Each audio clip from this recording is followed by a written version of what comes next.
Baliane kwa nafsi zetu, tutamke kwa kujiamini, alhamdulillahi rabbil alamin.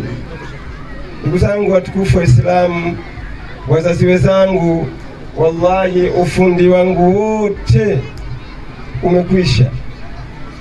Ufundi wangu wote hapa nasema kwamba umekwisha, umefilisiwa. Mada yetu kuu tulionayo hivi sasa tunasema mmong'onyoko wa maadili. Nani ambaye anastahiki kulaumiwa juu ya hili? Maana kumong'onyoka kwa maadili, jamii inaenda ovyo. Hatimaye sasa kila mtu anakataa makosa.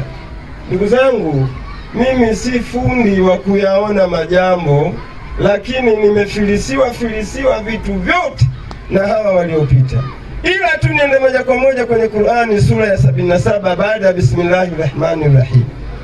Ikiwa Allah tabaraka wa taala anasema baada ya Bismillahirrahmanirrahim, hal ataa ala al-insani hinun min ad-dahri lam yakun shay'an madhkura, hakika zimepita nyingi kwa huyo mtu karne, hakikuwa kitu chenye kutajwa.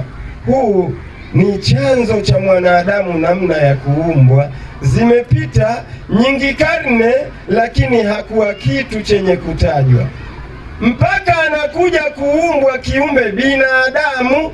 Turudi hapa hapa, nimpongeze sana shekhe wangu aliyopita. Kwa yeye tu tuliseme, tungejiridhisha kusema neno ndio lishakwisha. Kwa daraja alizozitembea halina mashaka juu. Waislamu, ikiwa Qur'ani hii inathibitisha, inasema kwamba inna hadainahu sabila, mwanadamu mwenyewe wewe, si ndivyo ilivyo? Kisha tukamuongoza katika njia sawa sawa.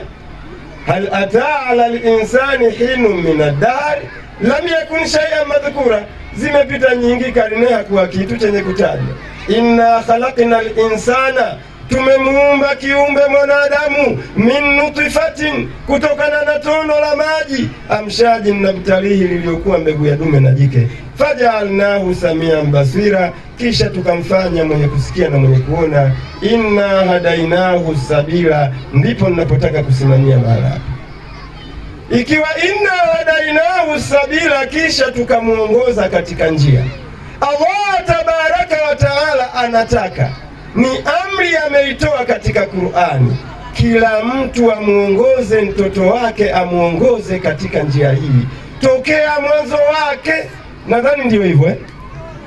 Ina maana kwamba apatikane mtu huyu mwanzo wake mwema katika malezi yake, aoneshe dalili mzazi, mimi mwanangu namlea. Unamleajeleaje? Maadili yake, neema haziji ukubwani.